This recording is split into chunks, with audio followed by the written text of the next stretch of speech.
مقتنع نعمل معه بشكل قوي للوصول المملكة العربية السعودية ومشاريعها وبرامجها إلى آفاق جديدة في العالم.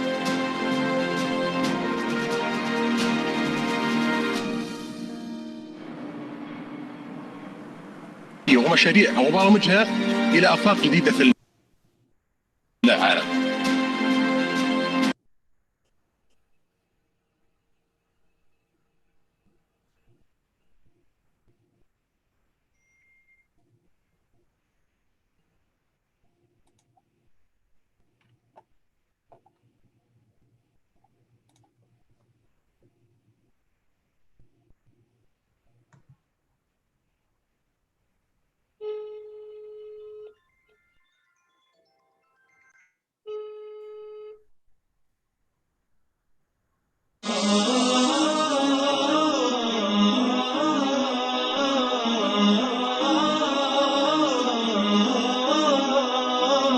يا بلادي واصلي الله معاك واصلي واحنا وراك واصلي والله يحميك يحميك إله العالمين إله العالمين. يا بلادي واصلي الله معاك واصلي واحنا وراك واصلي والله يحميك يحميك إله العالمين إله العالمين.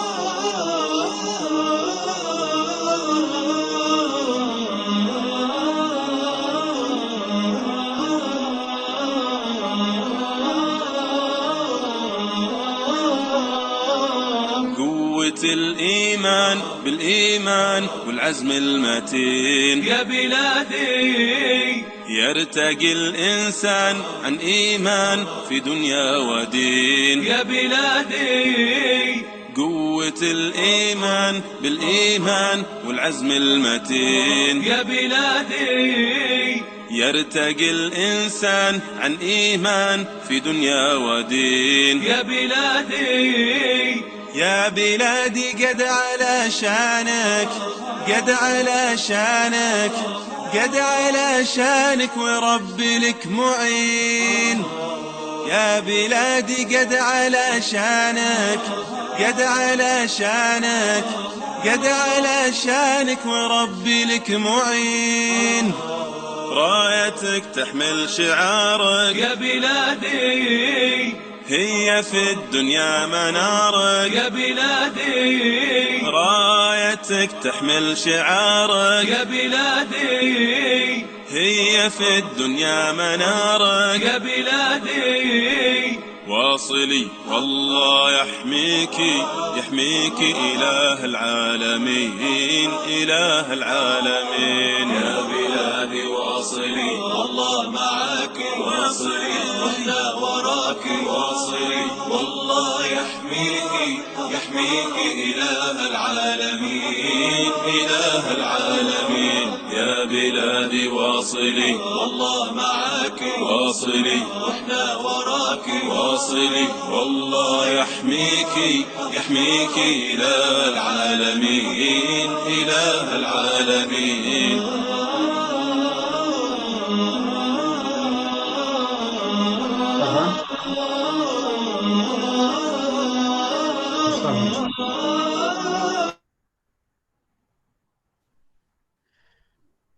بسم الله الرحمن الرحيم.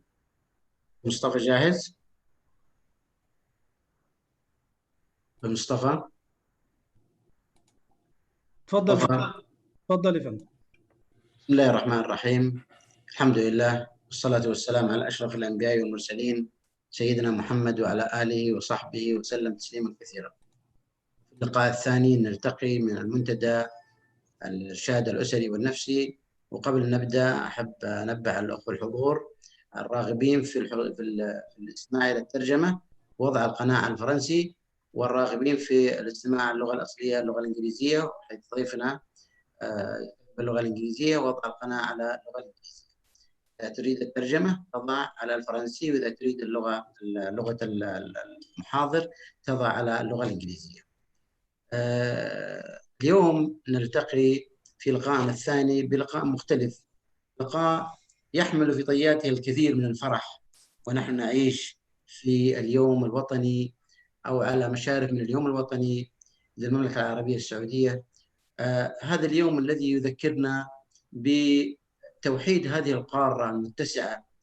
اليوم نحن في المملكة العربية السعودية ننعم لأن تحولت الصحراء إلى مدن، تحولت القرى إلى أماكن يمكن أن ترتاد من جميع أنحاء العالم.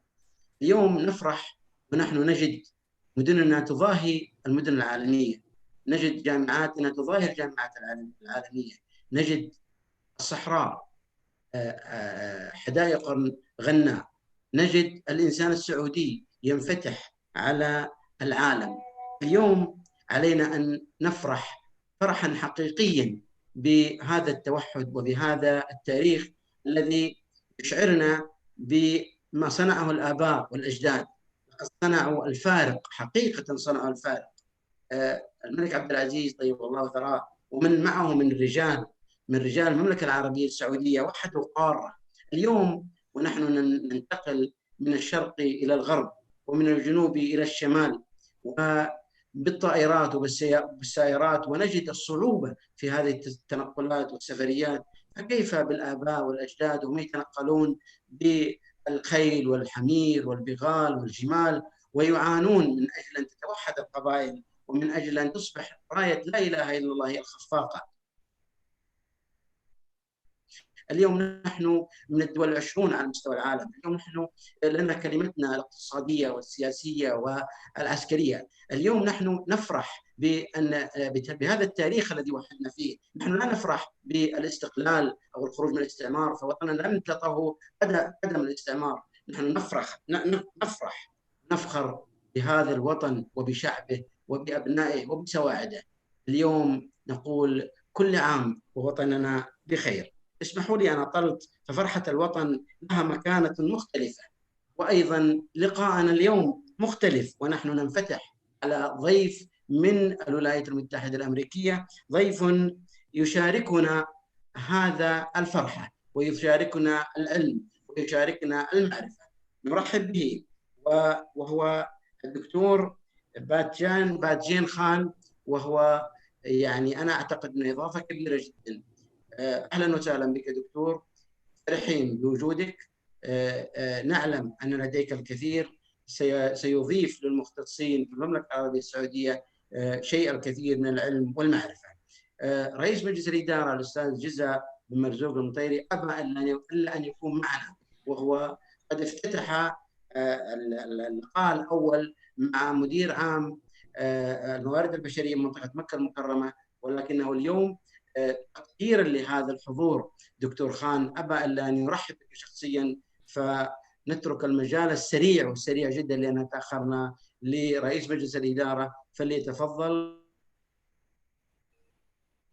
وعلى بركة الله وشكرا لكم. ثم نعطي التقديم والدفة إلى الدكتور ماجد عشي، وهو رئيس المجلس الاستشاري بالجمعية، وهو أيضا يدير هذه المنتديات إلى 2020. سعداء دكتور ماجد بأنك تدير هذه الدفة بعد أن نسمع ترحيب رئيس مجلس الإدارة، فليتفضل. الله يعطيك العافية أستاذ سليمان. أولا بسم الله الرحمن الرحيم، الحمد لله الذي علم بالقلم، علم الإنسان ما لم يعلم، والصلاة والسلام على خير معلم وخير موجه وعلى آله وصحبه ومن دعا بدعوته إلى يوم الدين. أيها الأخوة والأخوات، أحييكم بتحية الإسلام، تحية أهل الجنة، السلام عليكم ورحمة الله وبركاته. بداية، تتقدم جمعية الإرشاد الأسري والنفسي بمنطقة مكة المكرمة بتهنئة خادم الحرمين الشريفين الملك سلمان بن عبد العزيز آل سعود وسمو ولي عهده الأمين حفظهم الله، وإلى جميع الشعب السعودي الكريم وأخواننا المقيمين على هذه الأرض المباركة بمناسبة اليوم الوطني 90 للمملكة. أيها الأخوة والأخوات، جمعية الإرشاد الأسري والنفسي ترحب بكم جميعا من داخل المملكة وخارجها في هذا المنتدى الذي أسأل الله عز وجل أن يجعله مباركا وأن ينفعنا بما فيه من علم ومعرفة. وأرحب بالدكتور خان الذي أكرمنا في هذه الليلة المباركة والسعيدة على الجميع أن يقدم لنا هذه المحاضرة التي أسأل الله سبحانه وتعالى أن ينفع بما فيها. وعلى بركة الله نبدأ ندوتنا لهذا الشهر. فأقدم الآن الدكتور ماجد عشي المسؤول عن هذا المنتدى، وعلى بركة الله يا دكتور ماجد.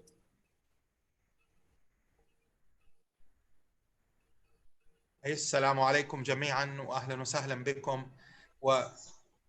وسعيدين جدا بوجودنا معكم اليوم، ونهني الجميع بالعيد الوطني، ونهني مولاي خادم الحرمين الشريفين وسمو ولي عهد الأمين.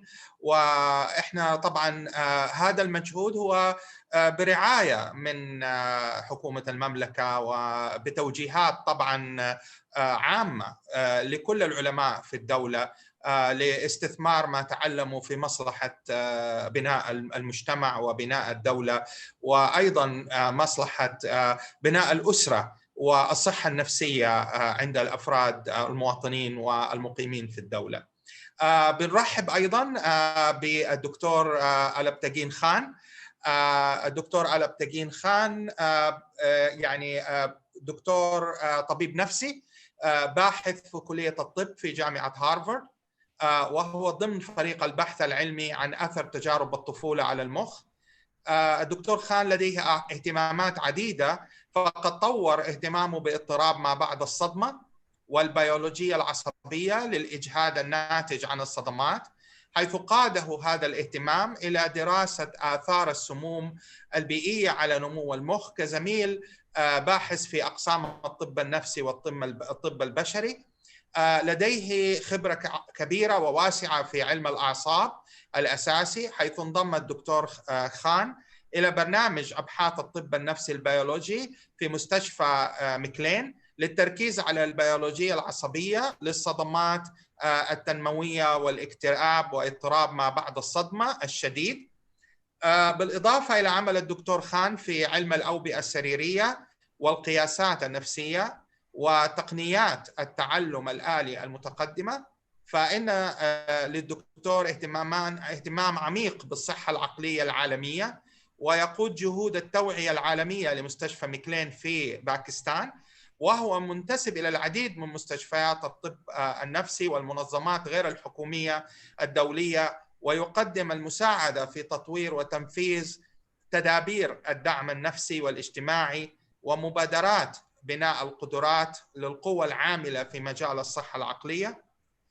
ويجدر بالذكر أن الدكتور خان هو مدير لأول مركز أبحاث للصدمة النفسية في باكستان، ويشرف على فريق من الأطباء النفسيين الذين يقدمون الخدمات لضحايا إساءة معاملة الأطفال حالياً.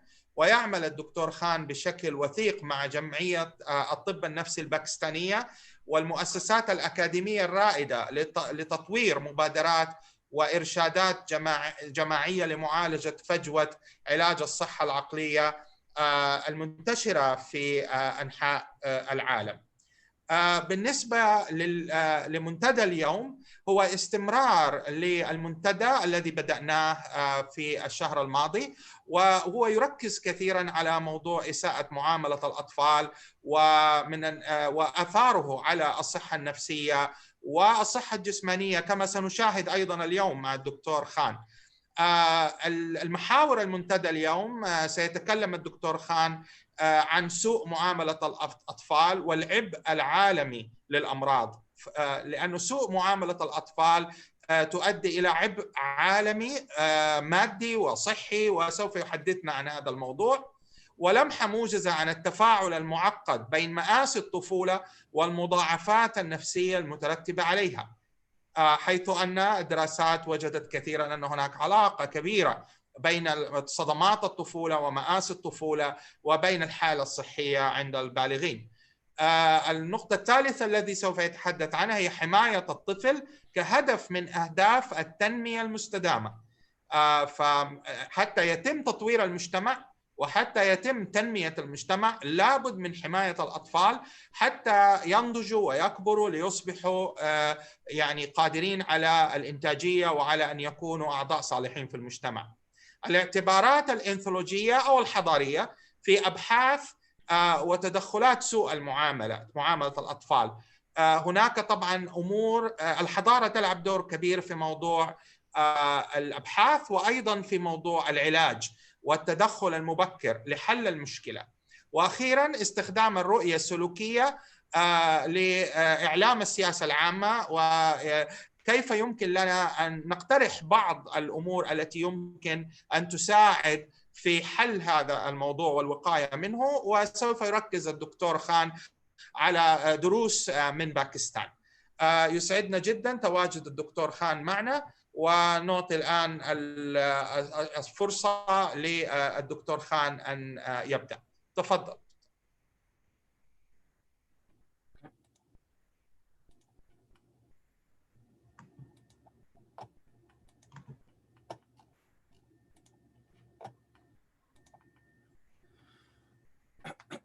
Okay. Am I audible? I can hear you. Oh, okay. I am with you on the same channel, but not everyone else, except the ones who want to hear you in English. Okay. So thank you everyone for having me, for the invitation. It's an honor to be here on such an auspicious day. So happy National Day to everybody. So today's talk is a little bit of a continuation of what Dr. Majid presented last month. And I wanted to present an epidemiological narrative on what exactly child maltreatment is doing on a global basis, like how much this is contributing to the global disease burden, and talk a little bit about the neurobiological sequelae and what is some of the progressive steps that have been taken across the globe, primarily, like I'm originally from Pakistan, so I'm running some initiatives there. So I would like to share some insights from our work that we have done in Pakistan as well, because I think that culturally, Saudi Arabia and Pakistan are not that different. So that's going to be the overall theme of the talk today. I hold a few positions. I can be reached at akhan@mclean.harvard.edu. Always looking forward to collaborations, fruitful collaborations. So this is a little bit of my profile. I am a faculty at Harvard Medical School and McLean. I'm visiting faculty at a couple of tertiary care hospitals in Pakistan, research director of the country's first childhood trauma research center. And I also have a foundation there specifically focusing on mental health and child abuse. And I'm also the country lead, or you can call it national director, of the World Health Organization's World Mental Health International College Student Initiative for the Pakistan chapter. Okay, so the global burden of disease. In 2016, the global burden of mental illness was reported to be accounting for 32.4% of years lived with disability and 30% of disability-adjusted life years. We call it YLDs and DALYs. So these estimates place mental illnesses as a distant first in global burden of disease in terms of YLDs, and on level with cardiovascular and circulatory diseases in terms of DALYs. Excuse me. The burden of mental, neurological, and substance use disorders has increased by 41% between 1990 and 2010, and now accounts for 1 in every 10 lost years of health globally. One such example is that of depressive disorders, which currently affects around 450 million people worldwide. The burden has increased by 37.5% between 1990 and 2010 because of population growth and aging, predominantly in developing countries. Furthermore, almost 800,000 suicides occurred in 2016 globally, and it's estimated that this will double to 1.5 million in 2020. And unfortunately, 73% of that would be in developing countries. Unfortunately, despite the changing burden of disease, specifically in the mental health area, from 2000 to 2014, only 1.5% of development assistance for health was invested globally in non-communicable diseases.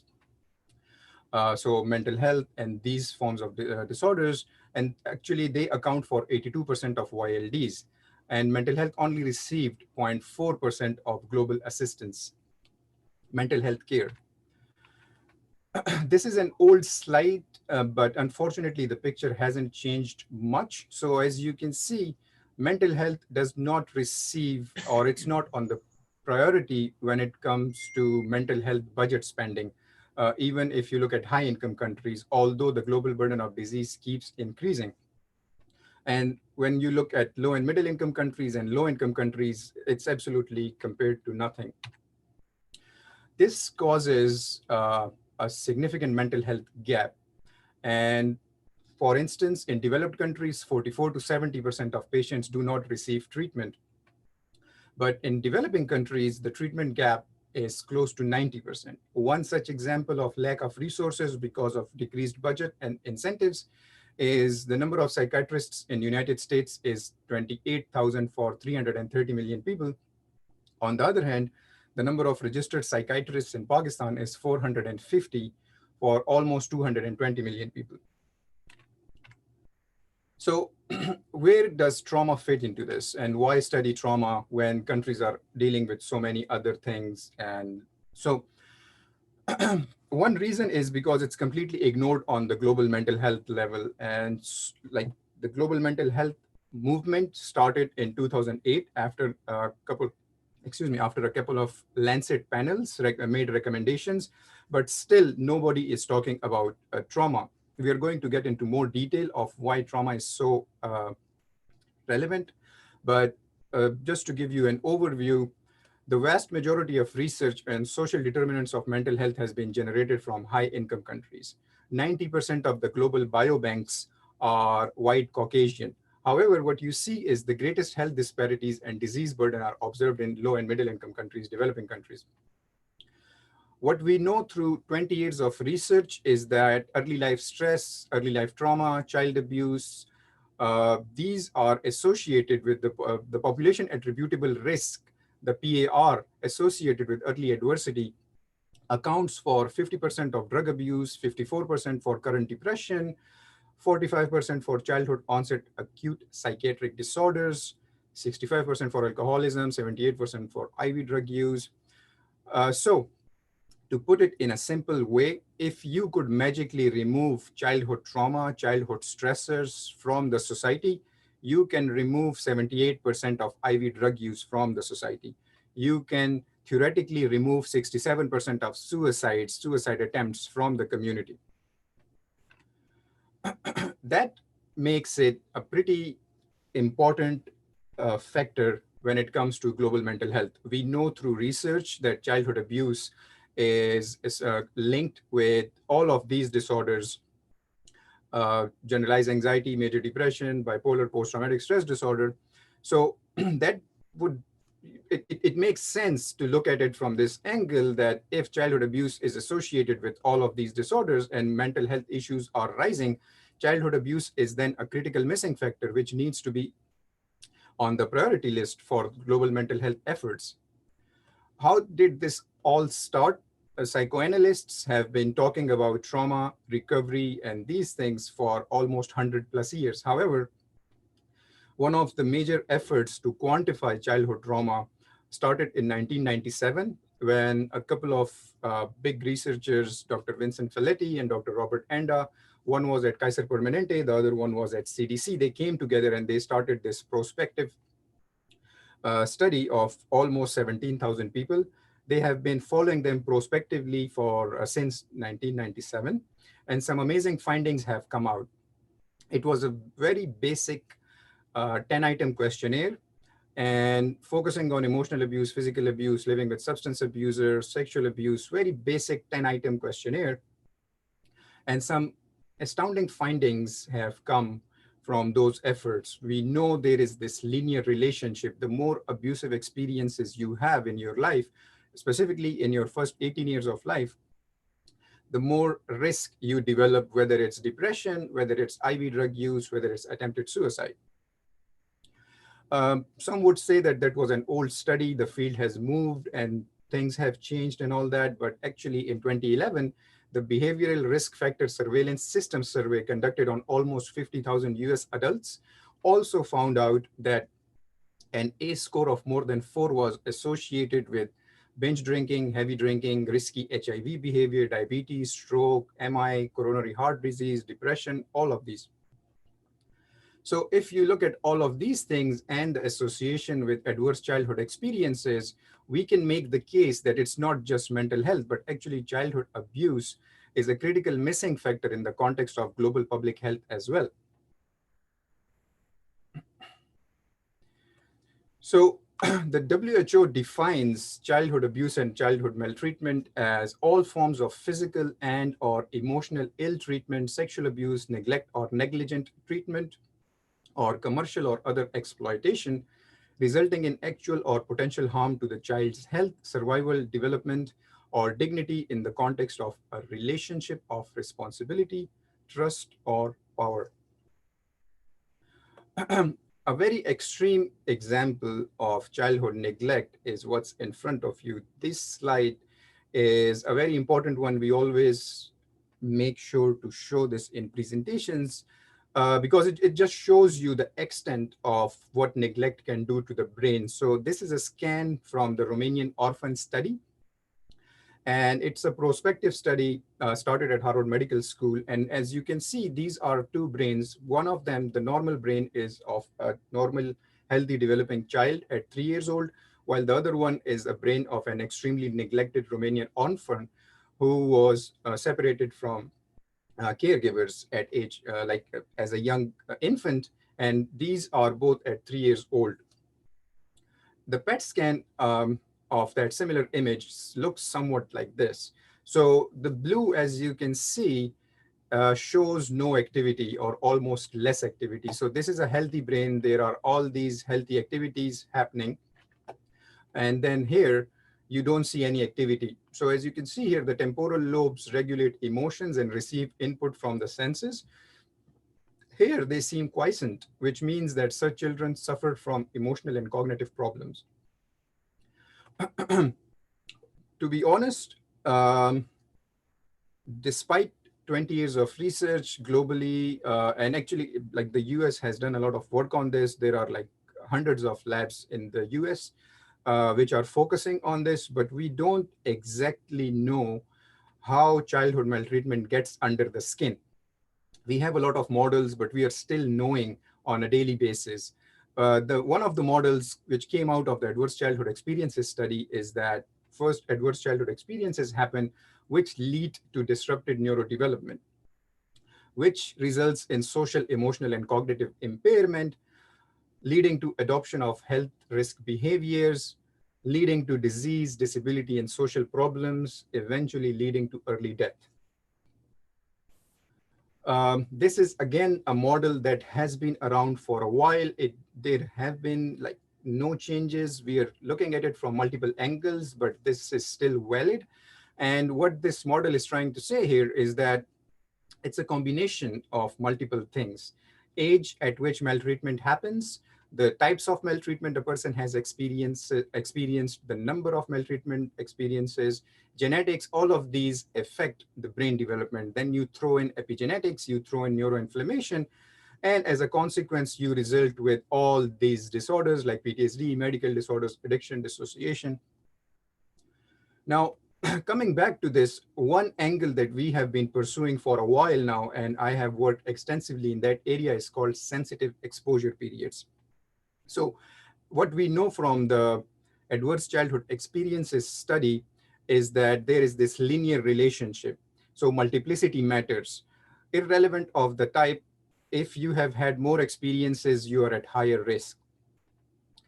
And one staggering finding which came out of the A study was individuals who had more than 6 of the 10 adverse childhood experiences on that scale had a nearly 20-year reduction in the lifespan. Some people have attributed that to telomere shortening, but that is still a nascent field and people are learning more and more about that. So what we are trying to do is we are focusing on timing and specific types, like how the brain responds to specific types of maltreatment. So that brings in the concept of sensitive exposure periods. Timing is important, type of abuse is important. And this sensitive exposure period concept builds on the idea of critical periods of development. Just like the postnatal periods of development for speech, language, and vision, it is plausible to think that the brain is a plastic organ with periods of increased sensitivity to external stressors, and it keeps getting constantly modified by gene by environment interactions. So the alternative explanation that we have come up with is that multiplicity is a statistical illusion. And what really matters is specific type and timing of maltreatment, and being exposed to more types of maltreatment just increases the odds that an individual will experience a critical type of maltreatment at a critical age. How did we achieve this? So in order to focus on sensitive exposure periods, we had to develop the maltreatment and abuse chronology of exposure scale, which takes a lot from the ACE scale, but we included the timing component into this. So it looks at 10 different types of maltreatment across the first 18 years of life. And it consists of 52 items. It has been shown to be more reliable than the childhood trauma questionnaire and the ACE. And what we found using the MACE scale and predictive analytics and artificial intelligence was actually there are specific types of abuse and specific time periods during development where the brain and where individuals as a whole are more sensitive. For instance, when it comes to history of developing depression, parental nonverbal emotional abuse was the biggest risk factor if it happened at age 14 for developing major depression in males. On the other hand, in females, it was 14, but peer emotional abuse was the biggest predictor of developing depression later in life. Similarly, when it comes to suicidal ideation, we applied the same models and we found that in males, parental verbal abuse at age 5 and parental nonverbal emotional abuse at age 14 were the biggest predictors of developing suicidal ideation as a young adult between ages 18 and 25, which was our sample mean age. And in females, sexual abuse at age 17 and peer emotional abuse at age 14 were the biggest predictors. So as you can see, this is a lot to absorb here, but what I'm trying to say here is it's not necessarily that abuse happened or different types of abuse happened, but actually what we are finding, and this is a nascent field, a lot of the labs have replicated these findings. What we are finding is there are certain types of abusive experiences during your childhood to which your brain seems to be more sensitive, more susceptible as compared to the rest. We applied the same methodology on brain regions as well. And so, for instance, here is the left anterior cingulate area. You can see that we used all the 10 different types of abusive experiences that we screened for, but males were the left anterior cingulate area in males was most sensitive or most susceptible to physical neglect at age 2, while females, physical abuse at age 3. Similarly, when it comes to the left ventromedial prefrontal cortex volume, in males, it was physical abuse at age 4. And then in early adolescent and mid-adolescence, it was nonverbal emotional abuse, parental nonverbal emotional abuse, and verbal abuse by parents. While in females, it was actually emotional neglect and peer emotional abuse. So this is important because instead of thinking that there are so many abusive experiences happening in a child's life and we can't stop any of those or develop interventions across the first 18 years of life, if you can use these behavioral insights and psychometrics to establish certain sensitive periods, what you can do is you can focus on those windows of vulnerability and design interventions specifically focusing on those windows of vulnerability. So type and timing of abuse play a critical role in developing psychopathology and affect the brains differently. Effective screening strategies like the MACE can help significantly in designing individualized treatment strategies. To take it a step further, a few of you might be familiar with this seminal work by Charlie Nemiroff, which came out in 2003, where they were able to show that people who had a history of trauma and depression were more responsive to psychotherapy as compared to pharmacotherapy. And when you combined antidepressant therapy, psychopharmacology plus psychotherapy, they performed the best. So treatments need to be designed accordingly as well. And the point I'm trying to make is based on this study, which came out in 2016. It's a very interesting study, which makes the case for sensitive exposure periods. In this study, they found out that in response, while responding to sertraline, which is a very, very common antidepressant therapy, people who had experienced no abuse between the ages of 4 to 7, 82% of those people responded. They had a better response rate, 82% response rate to sertraline. But as compared to people who had experienced abuse between ages 4 and 7, which is a very narrow window if you think about it, they only had an 18% response rate to sertraline. Similarly, when it comes to remitters, people who had no abuse between 4 to 7 had an 84% remission rate, while people who had abuse during 4 to 7 had a 16% remission rate, which makes the case for narrow windows of vulnerability, which could be targeted accordingly, and interventions could be designed accordingly.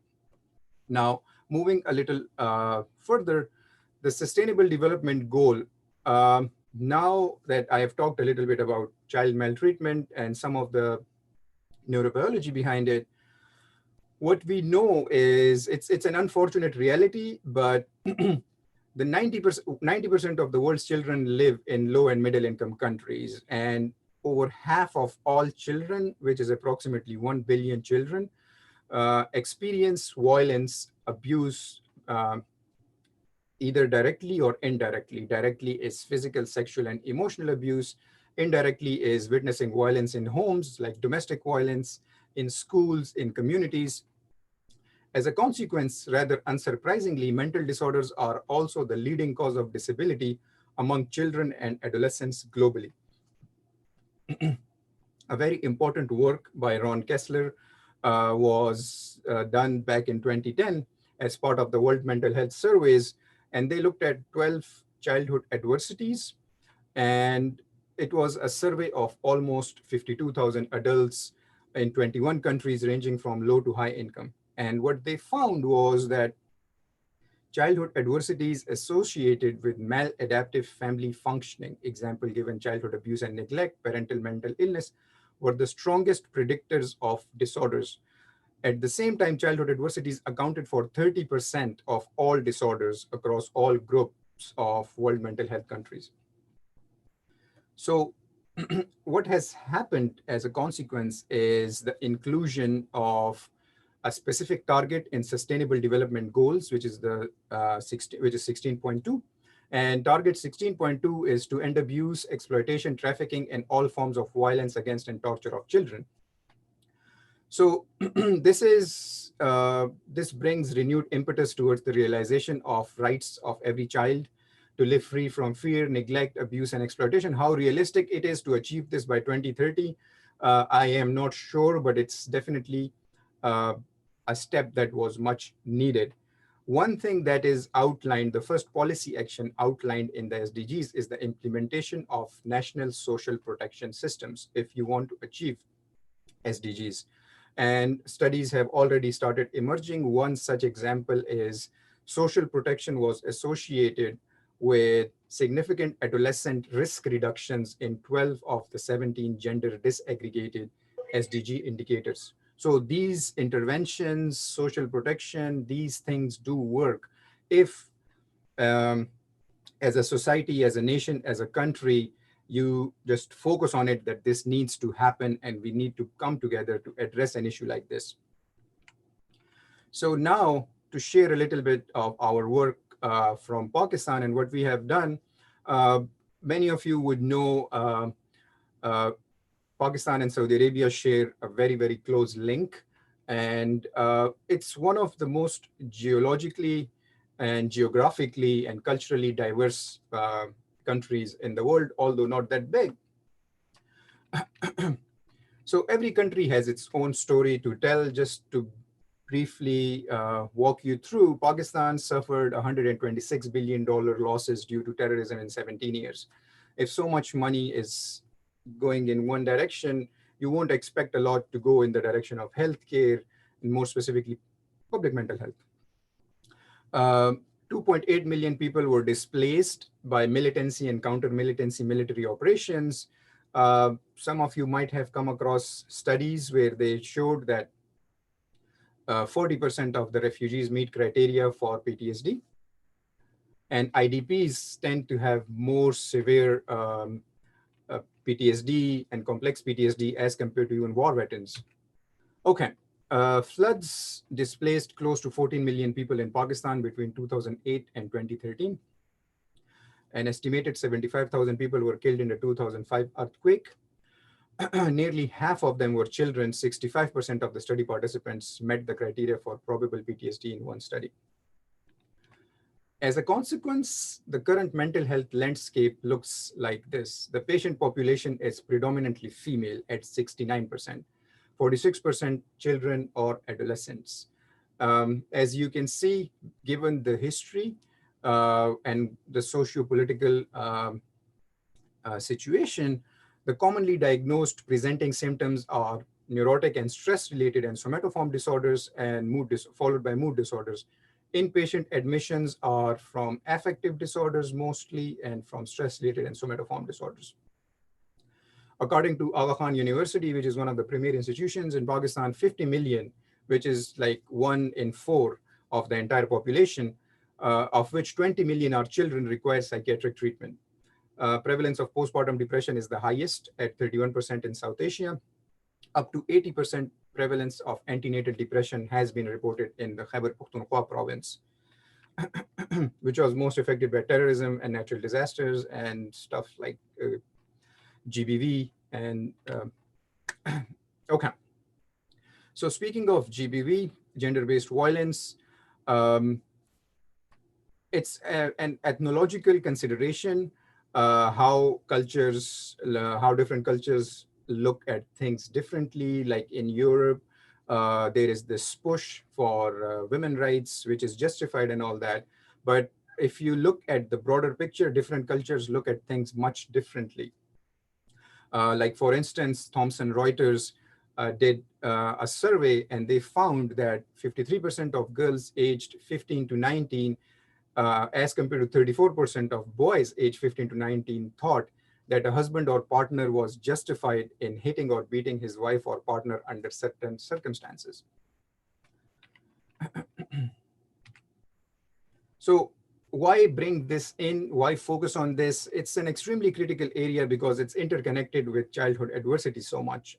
Maternal mental health is a key component when it comes to child health, child and adolescent mental health.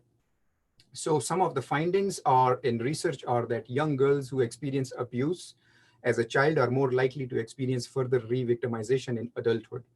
Pregnant women who are victims of intimate partner violence have a 4.1-fold and 5.1-fold for risk for moderately severe and severe depression. Compared to pregnant women with no childhood abuse, the odds of PTSD are increased 3.41-fold with physical abuse history, 5.3-fold for sexual abuse, and 8-fold for both physical and sexual abuse. Furthermore, antenatal depression increases the risk of maltreatment in the offspring by almost 4 times. Children exposed to both antenatal depression and child abuse are at almost 12 times greater risk for developing psychopathology than the offspring not so exposed. More recently, in 2017, they showed that maternal history of childhood maltreatment was reported to be associated with lower child intracranial volume, providing evidence for intergenerational and downstream neurodevelopmental consequences. So how did we approach these nationwide problems systematically? We started by conducting a preliminary needs assessment workshops with UNICEF and UN Women, a child protection cluster and gender-based violence cluster in December 2016. Results revealed that 43% of the health workers working in the area of child protection didn't have any training in mental health. 40% didn't have any training in psychosocial support. The mental health law has been revised very recently, but there has been no policy implementation. I'm actually working on that with the government. Faith healing is still the first choice treatment for psychiatric disorders. There is no infrastructure for community level mental health interventions. Specifically focusing on child abuse, we found out that there was no national level database on child abuse. Clinicians working in psychiatry and pediatric units didn't have any training to screen or assess childhood or adult trauma. Although now there is a child abuse helpline, it is yet to be implemented. Physical abuse is a common practice in local schools and religious institutions despite laws against it. Almost 80 to 90% of sexual abuse cases are not reported because of the attached stigma and the cumbersome medico-legal process that follows. So once we had a clear picture of what exactly we were dealing with, we went on and we designed a realistic strategy for implementation. The two key focus areas which were identified were awareness raising and capacity building. We wanted to get major academic and training institutions on board, start developing the infrastructure for awareness raising and mental health related community interventions, develop the capacity of current clinical workforce, both at the tertiary and the primary care level, get major stakeholders on board so that we can scale up the interventions in the future, and develop consortia of institutions and nonprofits to collectively work towards our objectives. So in the past 2 to 2.5 years, what we have achieved so far, the objectives that we have achieved so far, we launched the very first Childhood Trauma Research Center in Pakistan in June of 2018 to start collecting information on childhood trauma and its developmental sequelae, so that we can truly assess the disease burden associated with childhood trauma, which has not been done in the past and needs to be done. Through the center, we have already started collecting data on like type and timing of childhood abuse, other health measures on close to 750 participants, with plans to collect data on 2,500 participants by December 2020. In the next phase, we are going to start working with Psychiatric Genomics Consortium to collect saliva samples along with trauma and mental health data so that this data can be integrated into the international genomic studies. And the third phase that has been planned is to move to basically expand the data collection to a province-wide effort and eventually a nationwide effort. We have already conducted 10 plus awareness raising seminars and capacity building workshops on childhood trauma, gender-based violence, and mental health awareness for clinicians, medical students, community health workers. In March 2021, we are going to have a standalone 4-day trauma-informed public mental health conference in Peshawar with international participants. This was planned for spring of 2020, but because of COVID-19, we couldn't proceed with that. And I'm also the guest editor and working with Pakistan Psychiatric Society on the special issue on trauma-informed public mental health, which will be published by the end of this year in the Journal of Pakistan Psychiatric Society. It has a wide circulation across the nation. So we really want to start this dialogue and on how we should focus on trauma-informed mental health, and like there is no public mental health without trauma-informed public mental health. And we have also started developing a mental health reform survey for psychiatrists under the auspices of Pakistan Psychiatric Society that will be piloted first in Pakistan and then expanded to other SAARC countries.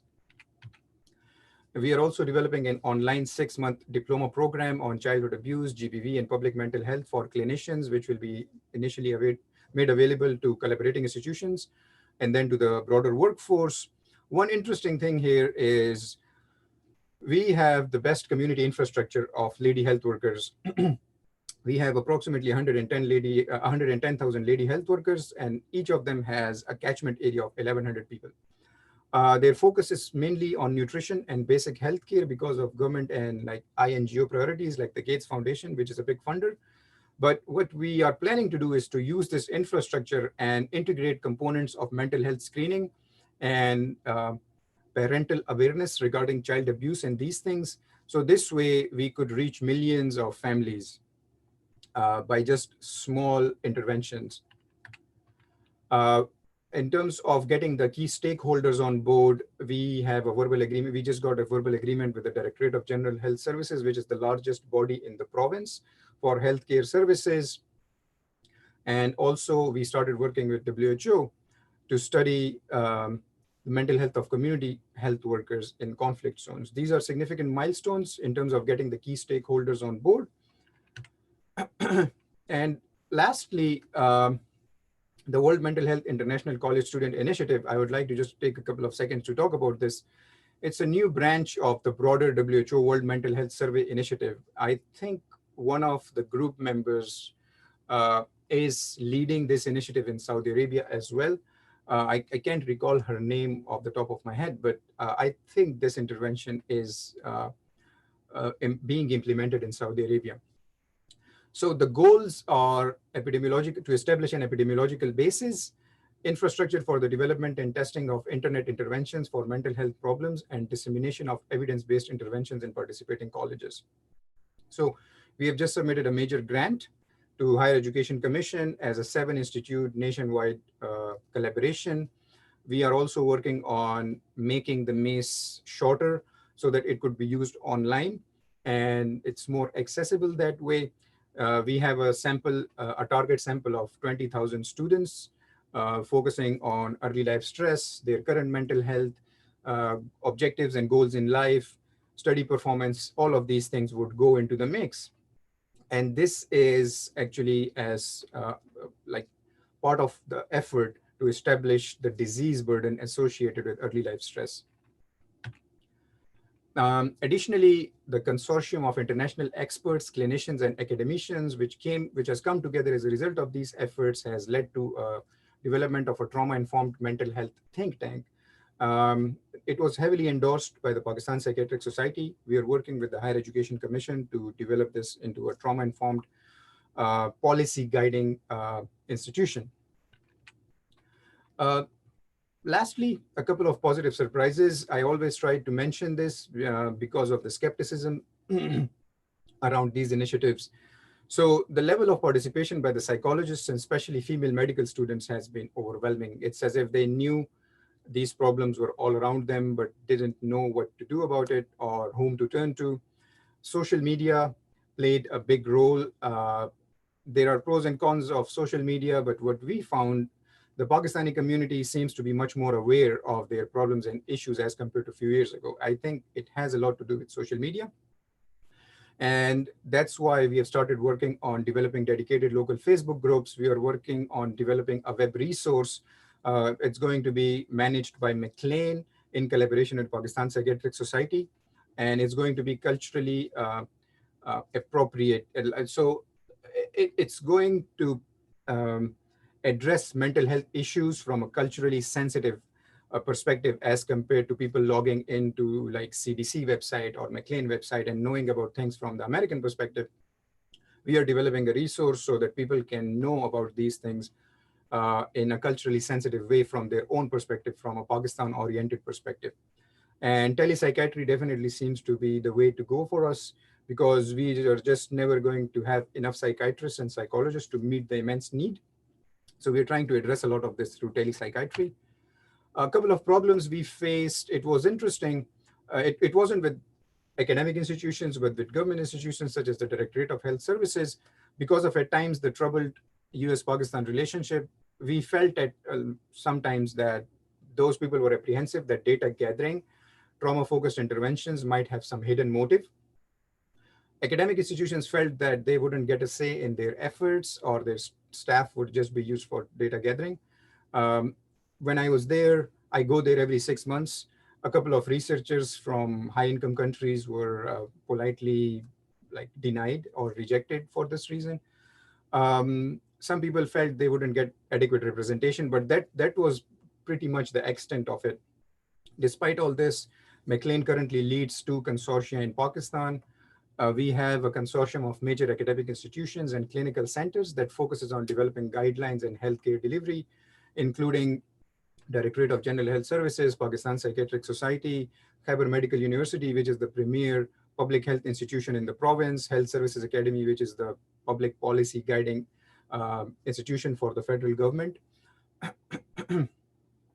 And also we have a consortium of NGOs focusing on addressing gender-based violence and child abuse specifically.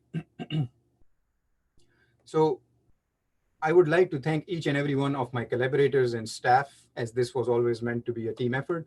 But these are the key figures in these efforts. Dr. Mukhtar, Wahab Yusufzai, just I can keep naming names like for the rest of the presentation, but these are key figures. And special thanks on the McLean side, on the Harvard Medical School side, Harvard School of Public Health side, to my friend and colleague Torsten Klengel, to Blaise Aguirre, Dr. Vikram Patel for guiding me in the right direction. And lastly, my supervisors, Drs. Martin Teicher and Kerry Ressler. This would not have been possible if I was not allowed the freedom to work on these things. So I'm truly thankful to all of them.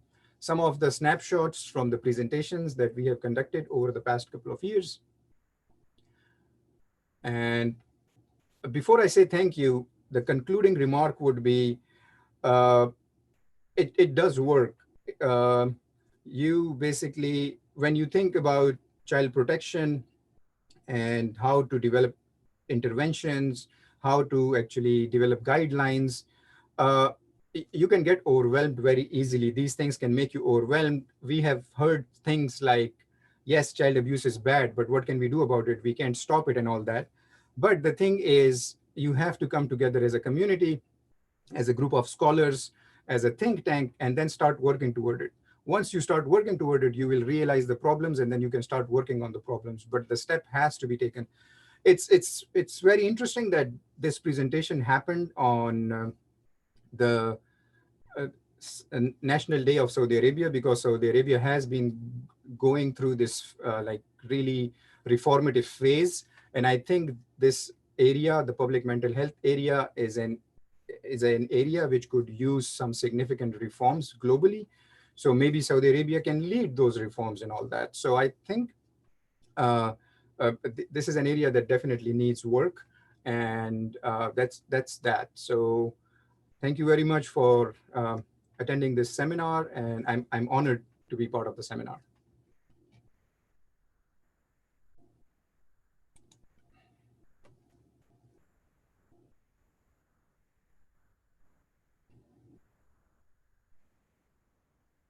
شكرا دكتور خان، سعدنا جدا بوجودك معنا. Thank you very much, Dr. Khan. It's our pleasure to have you with us. Thank you for the great presentation and the thorough والتغطية الكاملة للموضوع، وأيضا التغطية لأهمية هذا الموضوع من الناحية الوبائية ومن ناحية دوره في العالم. والحقيقة طبعا برضو احنا بنشكر الدكتور تايشر اللي هو أستاذي، أشرف علي في رسالة الدكتوراه، وعملت معاه أنا برضو رسالة اللي هي البوست دكتوريت، التدريب بعد الدكتوراه في جامعة هارفارد، والدكتور ريسلر وجميع العاملين في مستشفى ميكلين. أنا مضيت فيها وقت جميل جدا، والحقيقة طبعا الدكتور خان زميل عزيز علي، مضينا وقت مع بعض كزملاء وأصدقاء. الآن نفتح الباب للأسئلة، وأعتقد الأستاذ سليمان هو اللي حيقود الموضوع. شكرا. طبعا في أسئلة كثيرة، لكن على الأقل اللي موجود، هل هناك دور لغياب الأب تدهور الحالة العقلية والنفسية للأبناء؟ وهل للتواجد الفعال للآباء في حياة أبنائهم دور في حماية الأبناء في مثل هذا التدهور؟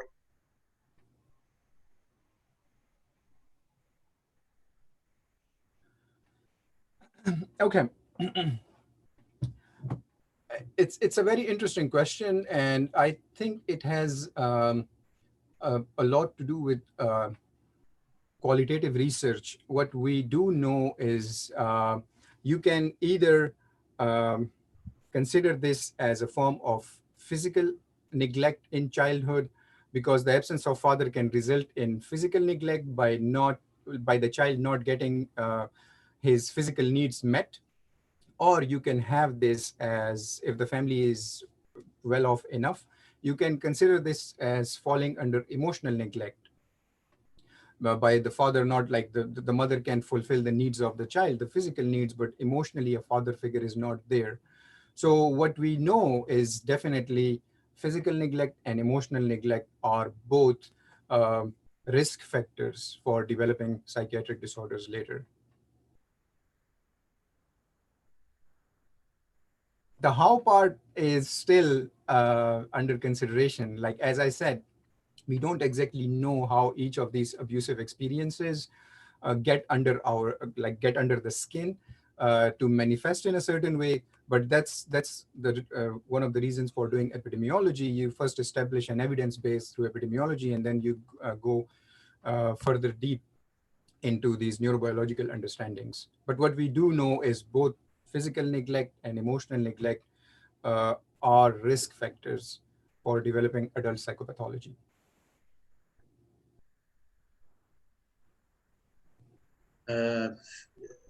في سؤال أيضا. طبعا الجميع يثنون دكتور خان على المحاضرة وعلى هذا العرض، ويعني يجدون أن الوقت سار بهم سريعا. Thank you.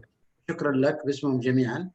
لكن في سؤال يقول احنا في المملكة العربية السعودية عندما كانت سيول في محافظة جدة خرجت بعض الاضطرابات اللي غير ما كانت معروفة، منها الفوبيا الماء، الخوف من الماء.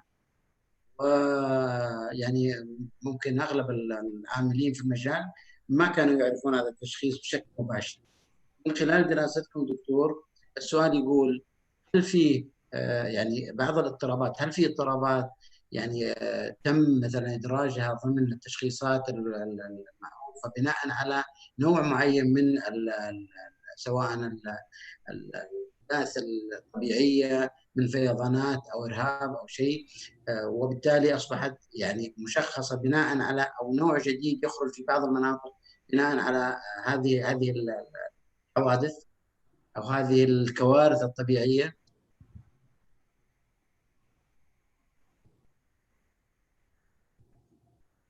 Okay.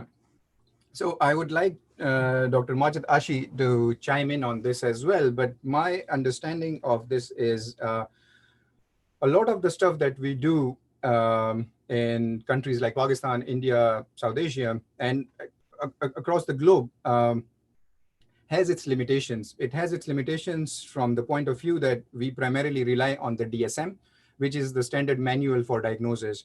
And that can only, like, we have these senior psychiatrists which come together every 10 to 15 years, and then they go through a list of disorders. They decide what goes into a disorder and what shouldn't be a disorder. Like, we have been trying to make a case for developmental trauma disorder and complex PTSD as a separate disorder. Now ICD has included that as a disorder, but it's not in the DSM. So I don't think that Pakistan, like in Pakistan, we either use DSM or ICD in most of the, I don't think Pakistan has the bandwidth or the research experience or even the academic and educational training to come up with like a new disorder or to be able to like have a disorder which could be considered globally, which is not ideal. Global representation is a good thing, but that's my understanding, that a lot of what we do, we just use guidelines from like international guidelines. Primarily in psychiatry, the guidelines are DSM and ICD, and that's the extent of it. So I don't think that primarily everything that happened in response to the earthquake, anything that happened in response to the flood, terrorism, it was just batched under PTSD.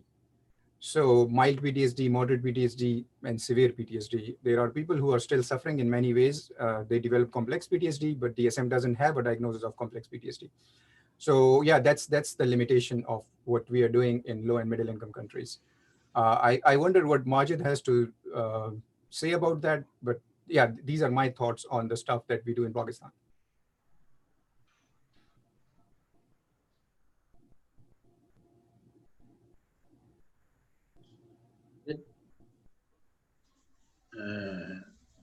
دكتور خان، في سؤال على ما يجي الدكتور ماجد. السؤال يقول، طبعا يشكر المنتدى، يشكركم سعادة الدكتور خان، ويقول لفت نظري تخصص حضرتكم، هل يمكن التحدث عن في مجال تخصصكم من خلال تخصصكم آثار السموم البيئية على دماغ الأطفال أو على أدمغة الأطفال؟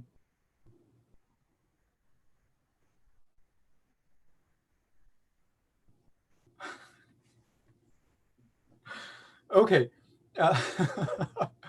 That's interesting. Okay.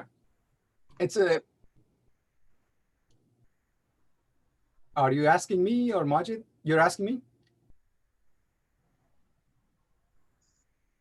Okay. So it's interesting, and it's a controversial area. And my area was not specifically on, they could be considered environmental toxins, but we were focusing on actually thimerosal, and how thimerosal, it was long ago. And I didn't have an experience in when I wanted to do research. After med school, during residency and all that, I worked in relief camps. And in relief camps, I saw this overwhelming prevalence of PTSD, and that got me really interested in stress. However, because being from Pakistan and all that, we don't have any MD PhD programs. We don't have any focus on research. So I needed to get some research under my belt. And because I was interested in the brain, and the brain has this basic component, and then there is the clinical component. So I wanted to get some experience in basic neuroscience. And I started doing that by focusing on autism, and how some vaccines or components in vaccines like thimerosal can contribute to that. So that's how I started. And we found a few things. I'm pretty sure they must have been negated by now. There is a big school of thought which still believes that vaccines are detrimental to the brain. And then there is a massive school of thought which believes that vaccines are really good. I am in the second group of thought, which believes that vaccines are really good. The findings, we did find that thimerosal interacted with gene expression in some cases for deiodinases, D2 and D3, but that's pretty much it. I wouldn't, because I've been so away from it, I don't consider myself in a position to comment on environmental toxins and brain development anymore. Maybe 9 years, if we can go back in like 9 years in the past, I can. But yeah.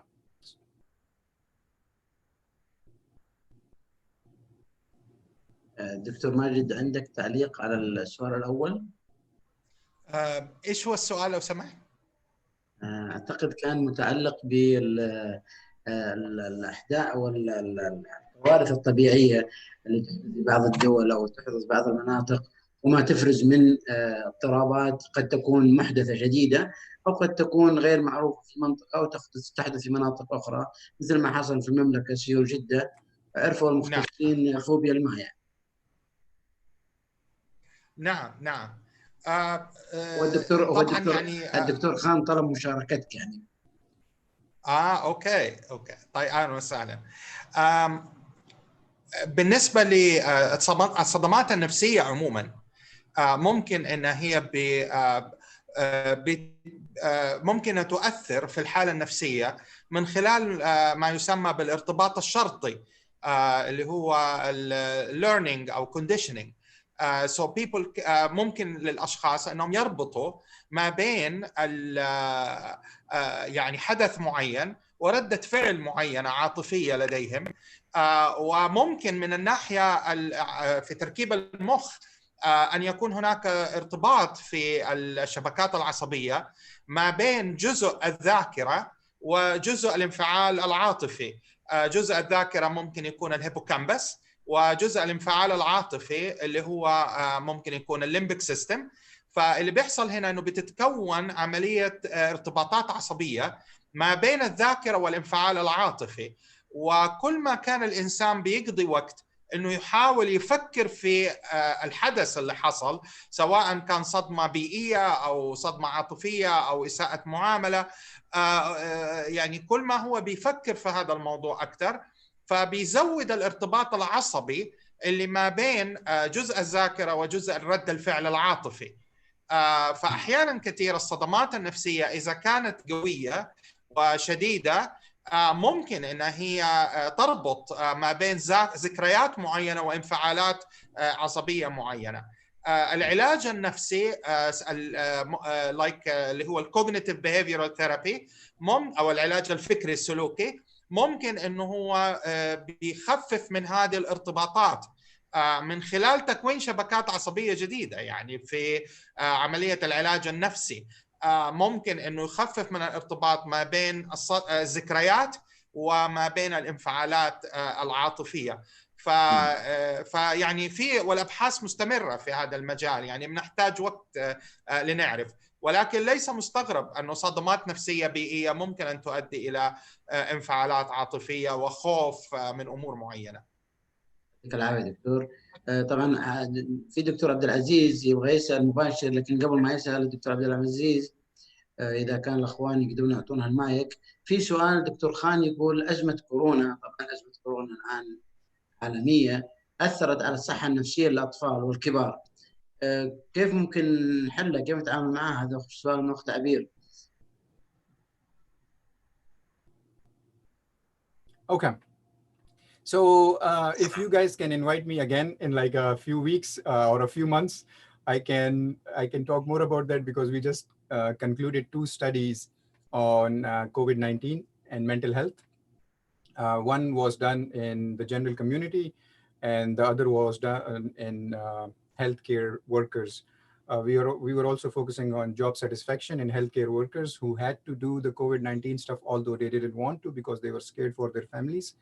We conducted those studies. Another study that we're doing right now with Khyber Medical University is looking at the viral load and how early life stress makes you more susceptible to having more viral load, because like Majid has a lot of experience in this, but neuroinflammation and these things, the COVID-19 is a syndrome. It's not just a disorder anymore. So stress predisposes you to increased inflammation and all of these things. So we are looking at whether having a stressful past makes you more prone to COVID-19. What we do know so far, we are in the process of analyzing the data. And if there are interesting findings, we are definitely going to go ahead and publish that in the next few months. What we do know from the stuff that has come out is that in one of the studies, they found that survivors of COVID-19 had a prevalence of 55% prevalence of PTSD. So because thankfully, not a lot of children get as infected as adults and elderly. So I'm not aware of any studies done on children when it comes to COVID-19 and their mental health. But what we do know is for adults and elderly, COVID-19 does impact their mental health significantly.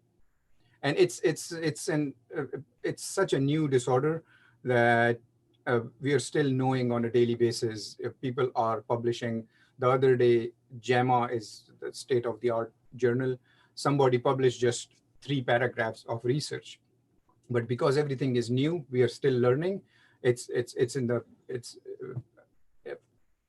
a process of learning for all of us.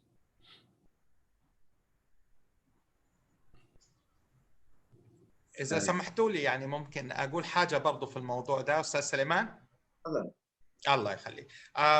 طبعا في البداية نشكر الدكتور خان يعني على إضافته على إجابته في هذا الموضوع المهم. طبعا كمان بالإضافة لما ذكر الدكتور خان، طبعا من المشاكل اللي الآن بيعانوا منها الأطفال هي الانعزال الاجتماعي نتيجة عدم ذهابهم إلى المدرسة. هذا الانعزال الاجتماعي بيقلل من عندهم إمكانية اللعب، إمكانية المشاركة الاجتماعية، تكوين المهارات الاجتماعية. بالإضافة لكده بيعرضهم أكثر لاحتمالية إساءة المعاملة داخل المنزل إذا كان هناك من يسيء إليهم. وجودهم بشكل مستمر مع من يسيء إليهم، طبعا وجودهم ممكن يزود الضغط النفسي في البيت في الأسرة نتيجة يعني الأطفال وحركتهم وعدم نومهم بانتظام وما إلى ذلك، فيؤدي هذا إلى يعني زيادة الضغوط النفسية على الوالدين وعلى الأطفال نفسهم، وممكن يزيد احتمال إساءة المعاملة لهم.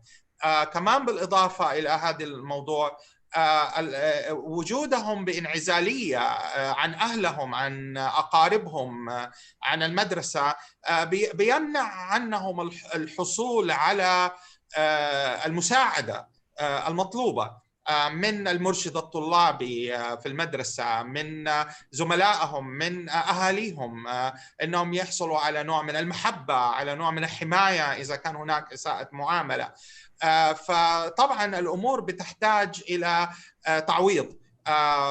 يعني هو من الحكمة طبعا، وهو الشيء الصحيح، تأجيل الدراسة إلى أن يخف الوباء، ولكن أيضا لابد من عملية التعويض من داخل الأسرة والمجتمع لما يفقده الأطفال في هذه المرحلة. هناك بعض الدراسات الآن تمت موجودة الآن من منظمة الصحة العالمية، أن نسبة الانتحار مع الأسف ونسبة استخدام المخدرات زادت عند المراهقين في فترة الكورونا. فلا بد من أخذ الموضوع باهتمام. شكرا. دكتور، طبعا دكتور خان، الوقت هو فعلا انتهى، لكن يجيني رسائل كثيرة يعني يبغوا يستفيدوا من وجودك معنا، وأنت عرضت يعني رغبتك في أن نستضيفك، ونحن نبادرك نفس الرغبة، ونتمنى من الدكتور ماجد أنه ينسق معنا في بداية في يناير بإذن الله 2021، ويكون في لقاء آخر حول الدراسات اللي تكلم عنها الدكتور خان إذا كان الأمر متاح بالنسبة لنا بإذن الله تعالى. طبعا إذا كان الأخ مصطفى، في الدكتور عبد العزيز كان يبغى يسأل بشكل مباشر. عبد العزيز الفكي. دكتور مصطفى، أخ مصطفى. أيوة، ألو، السلام عليكم. الصوت مسموع يا سليمان؟ الحين ما يعطى المايك. طبعا في سؤال يعني أنا حقيقة شدني كثير، وأعتقد أنه كيف نثقف الآباء حول وجوب توعية أطفالهم خاصة في قضايا التحرش الجنسي بالأطفال، والتي غالبا يكون الجاني من الأقارب للأسف الشديد.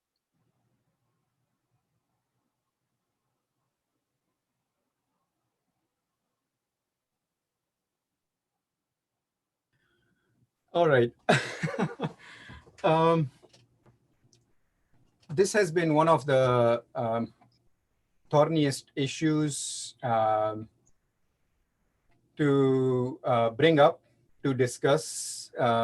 In some cases, like in Pakistan, we don't have mandated reporting. That's one of the things we want to include in the mental health policy. It's difficult at times.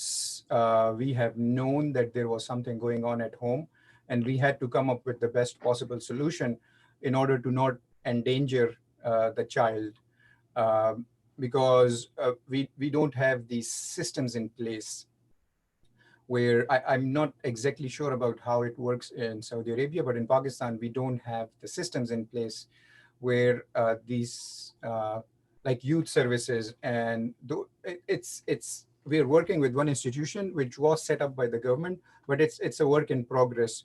So coming back to the main question, when it comes to parents, it's tricky. First and foremost, the psychiatrists are so overwhelmed that they don't participate in psychotherapy or talking to families. Now we are left with psychologists. So, and these things don't come up in psychopharmacological clinics. These things come up in psychotherapy. So what we know is the psychologists were not trained to talk about these things. That was one of the reasons why we started focusing on the psychologists first, and to basically develop this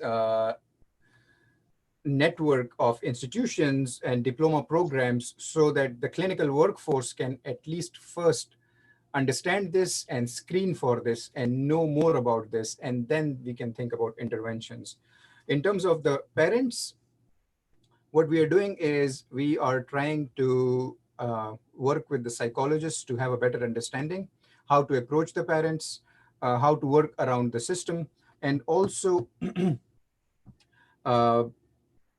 we are really hopeful that the online resources that we are establishing will play a major role in this. Right now, to be honest,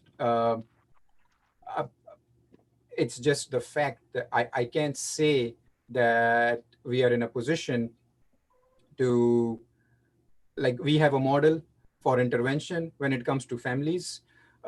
Specifically, like, we can talk with parents about physical abuse. That's what we are already doing, about emotional abuse and all that. But sexual abuse is very tricky. So we don't have a model in place which we could actually disseminate to psychologists that this is how you should approach this, because they first didn't even know how to screen for this, because it's such a thorny issue. But we are working on this.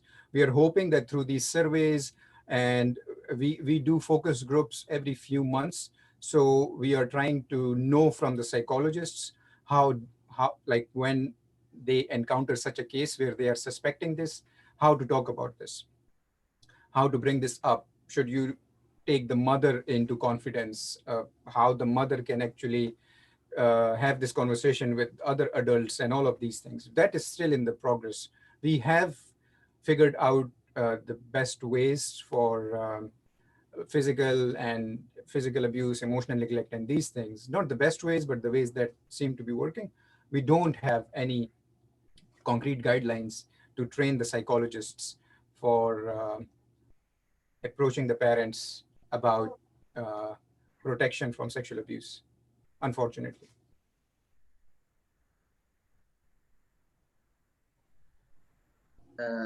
الأخ مصطفى، إذا الدكتور عبد العزيز جاهز. ايوه السلام عليكم، صوت مسموع؟ جاهز ان شاء الله. دكتور عبد العزيز الفكي تفضل. الصوت مسموع؟ حناخذ بعد إذنك دكتور خان، حناخذ دكتور عبد العزيز وناخذ بعد سؤالين ونضطر ان نقفل، وان كانت الاسئله كثيره جدا، أطلنا عليك وأطلنا على الأخوان، لكن نحن مستمتعين والكثير من الأخوان يرون أنه إحنا نستمر يعني. تفضل دكتور. أيوة السلام عليكم ورحمة الله. مسموع؟ ألو السلام عليكم. عزيز. دكتور عبد العزيز لو سمحت غير اللغة عند حضرتك لو سمحت.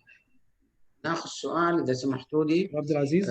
في سؤال من الأخ بهاء الدين يقول: ما هي أكثر الانتهاكات تأثيرا على الأطفال حسب دراسات؟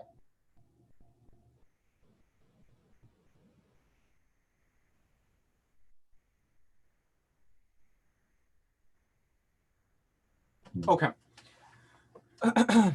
So,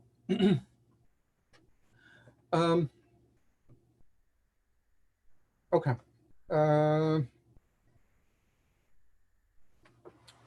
There are two ways of approaching this question. One is what we know from our work, but it's been replicated in multiple countries now. However,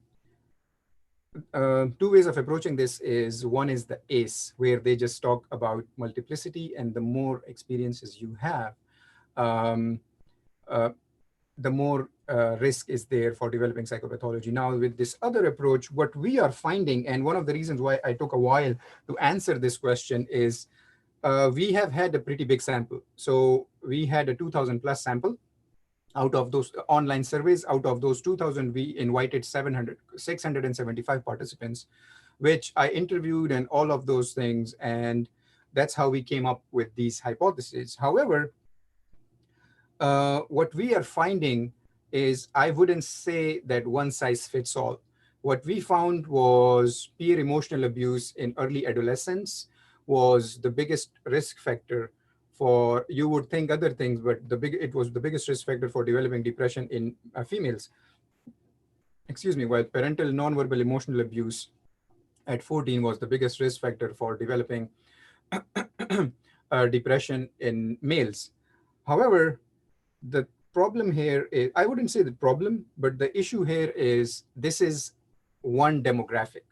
It was a Boston specific. Yes, they were students and all the people who had come from multiple states, multiple cities in the country and studying here and all of that. But this is one demographic.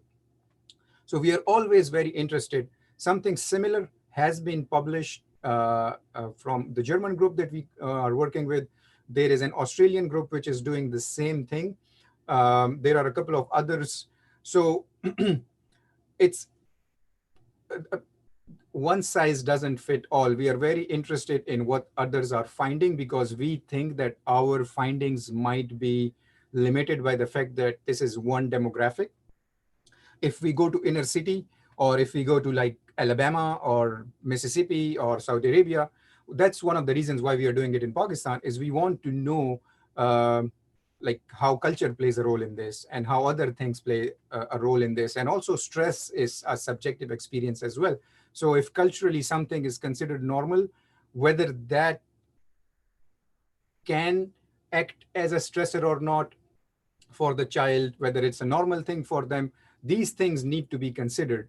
What I can say is, what we have found is, if you want a concrete answer based on our findings, we have found that in females, peers are a big contributing factor in early adolescence when it comes to girls, and emotional abuse and emotional neglect. So when it comes to males, and parental, so males seem to be a bit resilient to peer influences as compared to females. And in males, for some reason, we are still figuring out why, but for some reason, males seem to be really impacted by parental verbal abuse, like putting them down, having very high expectations of them, making them shoulder adult responsibilities, these kinds of things. So parental nonverbal emotional abuse and parental verbal abuse, these seem to be the key determinants of developing risk for psychopathology such as depression and adult suicidal ideation. But this is, yes, it was a 2,000 plus sample, but this is still one group, what we found. If you do it in Saudi using the MACE, you may find something different, but this is what we have found. It's all available online. If you have questions, you can email me. I can share the articles with you and all that. But yeah, this was a very long-winded answer to your question. But yeah, this is what we know specifically from our findings.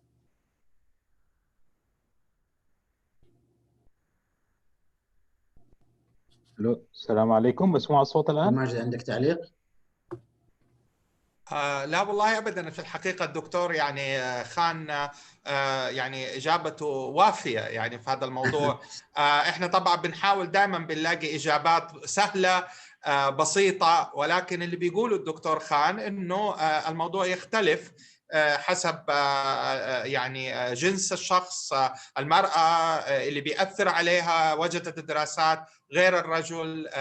كمان بالإضافة لكذا أنه العمر اللي حصلت فيه الإساءة، نوعية الإساءة، وعلى فكرة وجود عوامل الحماية يعني مهم أيضا. يعني هناك من يعني حصلت لهم إساءة والأهل قاموا بحمايتهم من آثارها، وهناك من حصلت لهم إساءة ولم يقوم الأهل بالدور الإيجابي في الحماية. فالموضوع معقد كما ذكر الدكتور خان، وأنا الحقيقة أشكره على إجابته. كده سامعني؟ صوت واصل كده؟ دكتور خان، طبعا احنا ما أعرف إذا كان الدكتور عبد العزيز جاهز أو لا. أنا جاهز معك، واصل الصوت واصل؟ طيب حناخذ آخر سؤال بعد إذن الدكتور خان ونختم هذا اللقاء. طبعا الأسئلة كثيرة جدا، وأنا أعرف أنه كثير من الأخوان يعني قد يزعلون علينا، لكن ما بلد حيلة. دكتور خان، في سؤال يقول: رغبة الطفل في حب الإيجابية أو يعني قصد الحركة، ما شكل العقاب المناسب كنتيجة لفعله؟ كأن السؤال يقول لي إذا كان الأولاد يعني حركتهم زايدة أو إنه في إشكالية معينة أو يحدثون شيء من الفوضى، إيش العقاب المناسب كنتيجة لأفعالهم؟ تفضل دكتور. كده واصل الصوت؟ اخترت الفرنسية. واصل الصوت؟ واصل. Okay, so that's an interesting question, but from a child psychotherapy point of view, not from an epidemiological point of view. But what I can give my 2 cents on is that this is something, there are 2 answers to this. One is, this is something that we are researching, specifically looking at ADHD and maltreatment, and whether having ADHD makes you more predisposed to getting maltreated by your parents. So that's one thing that we are actively researching. The other thing is protective factors. So we, just like the MACE, we are developing a scale where we want, and this is in line with what Majid was saying, we want to actually see if there are experiences which make you more predisposed to psychopathology. Are there experiences, like for instance, if the father is missing, is there a grandfather to replace him? So we are focusing on developing a scale for protective factors as well. So that's one thing that eventually is going to come out, and maybe we can learn more from that. Now, specifically coming to this question regarding how to manage children's hyperactivity, is whether it's in the context of the corona or whether it's in the context of general. So basically, one thing that you should consider is hyperactivity is also always a good thing. It's not a bad thing. It should, one of the things that you will know in the geniuses of time is curiosity, and hyperactivity is not necessarily a bad thing. It just needs to be channeled. ADHD researchers have said that one of the best ways to counter ADHD symptoms is actually sports, exercise, and like to channel that energy. And that also, like ADHD people have a lot of anxiety as well, comorbid anxiety. So a lot of ADHD people have given account that if they can channel their anxiety through exercise and through sports, their anxiety comes down. So what I'm trying to say is, first and foremost, try to understand as a parent or as a therapist, is that hyperactivity because of some inbuilt stressor? What is making that child, like there is hypervigilance, which is a bad thing, and then there is hyperactivity. So hypervigilance has a stressor in the background. Hyperactivity could be biological. So if that is the case, first understand the kid, the needs of the kid, and then try to channel that accordingly. Hypervigilance, you have to focus, like you have to work around that. You have to basically like, where is that coming from? If it's hyperactivity, benign hyperactivity, then channel it, and that's the best way. If it's biological, it's just how these kids are. So if you can channel that energy, you will see results.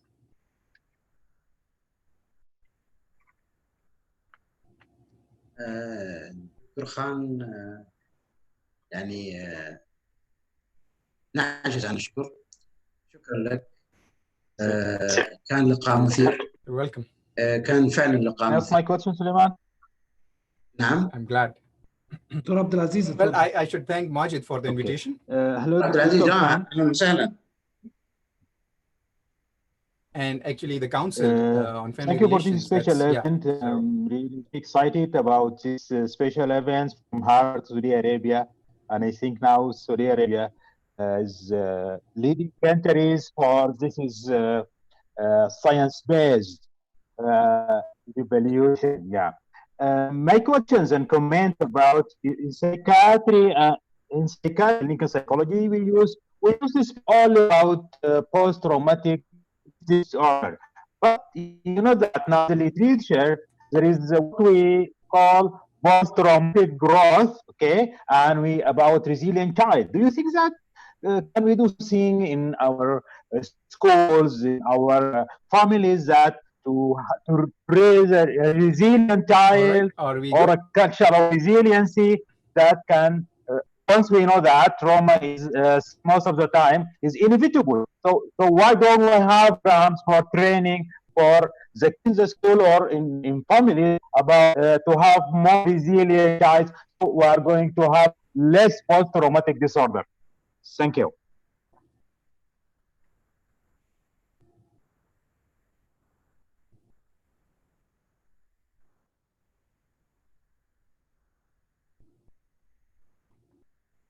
Dr. Khan? Yep. Did you get the question? No. No? You didn't? Okay. Doctor, can you please translate it again to him?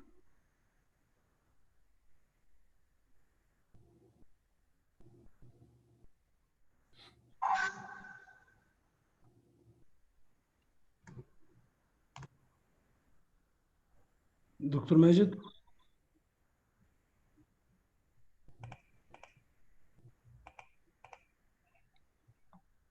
Mr. Kamal. Dr. Khan, are you getting the translation? No. No? Okay. Would somebody please repeat the question to Dr. Khan? دكتور عبد العزيز. Yeah, but I think the connection wasn't good. السؤال بالعربي That's مرة تانية why he اسمع. couldn't hear it because I had a hard time أقول also بالعربي understanding ما it. المشكلة I couldn't بالعربي hear لأنه anything مصطلحات. from you guys. طيب كنت بسأل الدكتور أحد بشكره على هذه المحاضرة دكتور عبد القيمة العزيز؟ عن إنه في الطب النفسي وعلم النفس السريري يتعودوا الناس يتحدثوا فقط عن اضطرابات ما بعد الصدمة. الآن في أدبيات الطب النفسي وعلم النفس السريري يتحدثوا أيضا عن نمو ما بعد الصدمة، بمعنى إنه أحيانا بعد الصدمة إنه شخصية ممكن تكون أفضل، الطفل ممكن يكون أفضل، يمكن يكون أقوى. وأيضا الآن بيسمى بالطفل المرن الريزيلينت تشايلد.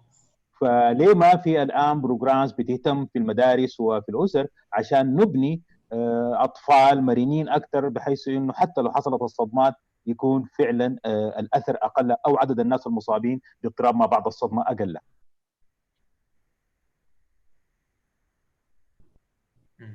Okay, so excellent question. And one of the things I would just like to briefly mention is there is literature and there is emerging literature. One of the things that we are trying to do is actually to test a program. It's called Teachers as Therapists, because the parents are usually not available, especially, and not educated enough. So we're trying to use the teachers as therapist model as well. We just don't have enough therapists. So we will see how that pans out. But coming back to the resilience question, yes, we do know that, and resilience is a very, if you look at it, it's a very nascent, it's a very new topic, and we don't know enough. People have been talking about this, but we don't know enough about it.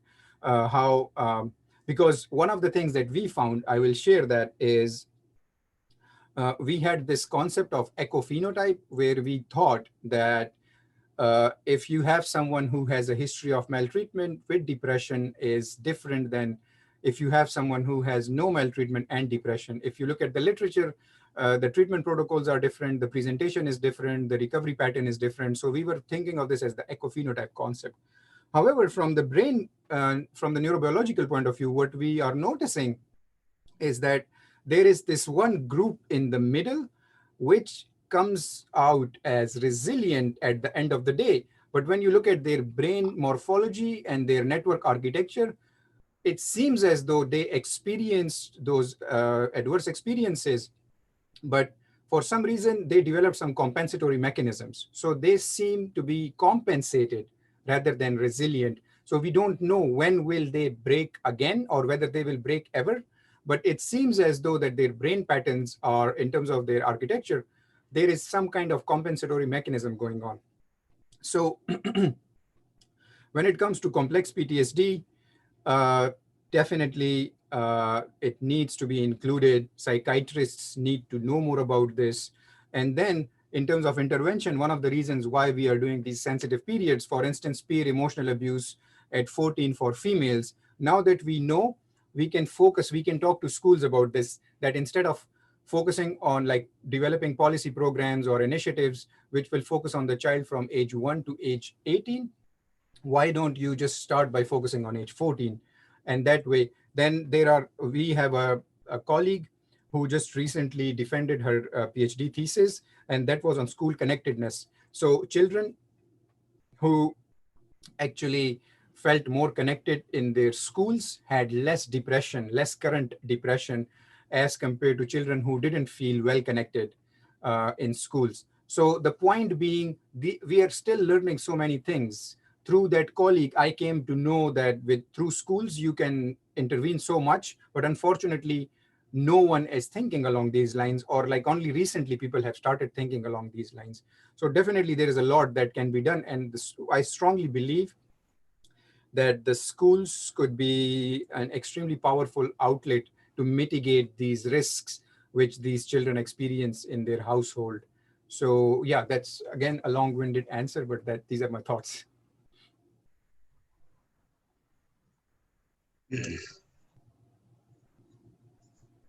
دكتور خان، شكرا لك.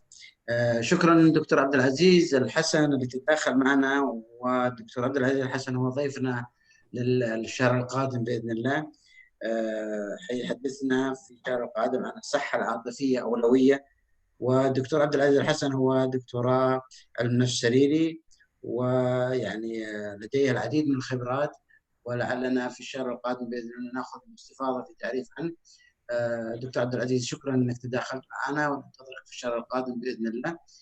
دكتور خان، يوم مثير، يوم استمتعنا فيه حقيقة. كم الأسئلة كبير جدا، وكم التساؤلات اللي تجينا على الجوال كثيرة جدا. أنت كنت مختلف هذا المساء وسعدنا بوجودك، وأترك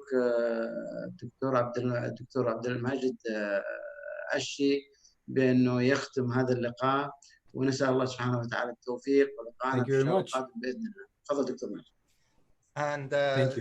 شكرا أستاذ سليمان، شكرا دكتور خان. نحن سعداء جدا بوجودك معنا، ونشكر الجميع لحضورهم، ولا ننسى أيضا أن نشكر الفريق الذي قام بالعمل على هذه الندوة وهذا المنتدى، والمشرف تحت المنتدى وتحت إشراف المدير التنفيذي بالجمعية الأستاذ سليمان الزايدي، وأنا محدثكم المسؤول عن المنتدى في 2020. ومنسق المنتدى هي الأستاذة منال الزايدي، ومترجمة المنتدى للغة الإشارة هي الأستاذة علاء الغامدي، وأيضا عندنا الأستاذ كمال في الترجمة.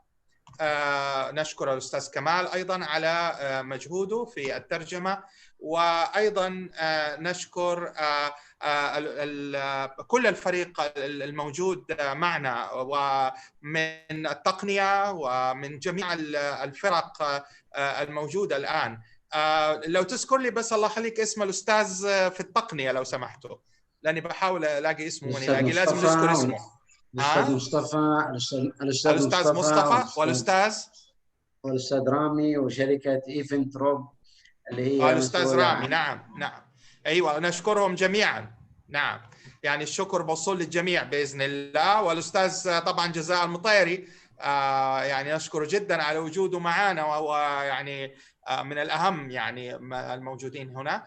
وإن شاء الله لنا لقاءات قادمة، وإذا كان لكم أي ملاحظات يعني نرجو التواصل مع الأستاذ سليمان الزايدي أو أحد أفراد الجمعية، وإن شاء الله يعني نأخذ اقتراحاتكم ويعني آراءكم بالاعتبار، وننظر لها طبعا، ونحاول نحسن من أنفسنا.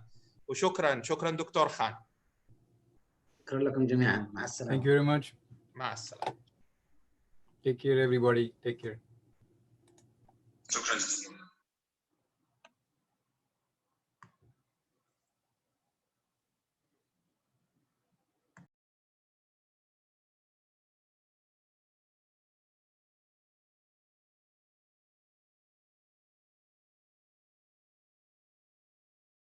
وبعد 50 سنة من الآن إن شاء الله مصدر إشعاع للإنسانية. نشكر الله الذي مكننا من مواصلة العمل على بناء بلادنا ودعم رخائها. الواقع هو اللي ممكن يتكلم عن ما وصلت إليه هذه البلاد من تقدم في جميع المجالات.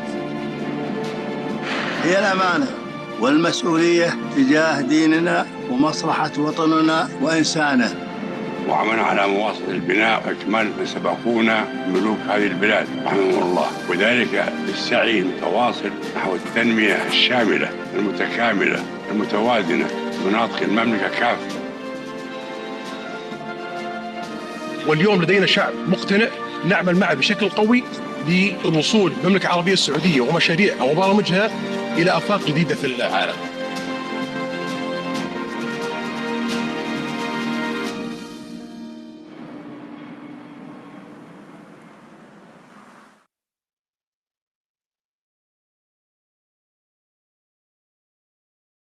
بالسعي المتواصل نحو التنمية الشاملة المتكاملة المتوازنة بمناطق المملكة كافة. واليوم لدينا شعب مقتنع، نعمل معه بشكل قوي للوصول بالمملكة العربية السعودية ومشاريعها وبرامجها إلى آفاق جديدة في العالم.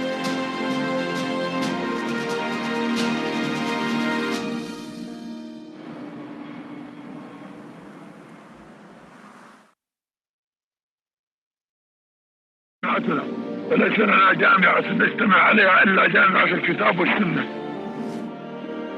والعمل بكل جد واجتهاد بإسعادكم وتوفير الرخاء لكم. ونحن نريد أن تكون هذه المملكة الآن وبعد 50 سنة من الآن إن شاء الله مصدر إشعاع للإنسانية. نشكر الله الذي مكننا من مواصلة العمل على بناء بلادنا ودعم رخائها. الواقع هو اللي ممكن يتكلم عن ما وصلت إليه هذه البلاد من تقدم في جميع المجالات. هي الأمانة والمسؤولية تجاه ديننا ومصلحة وطننا وإنسانه. وعملنا على مواصلة البناء وإكمال من سبقونا ملوك هذه البلاد رحمهم الله، وذلك بالسعي المتواصل نحو التنمية الشاملة المتكاملة المتوازنة لمناطق المملكة كافة. واليوم لدينا شعب مقتنع، نعمل معه بشكل قوي للوصول بالمملكة العربية السعودية ومشاريعها وبرامجها إلى آفاق جديدة في العالم.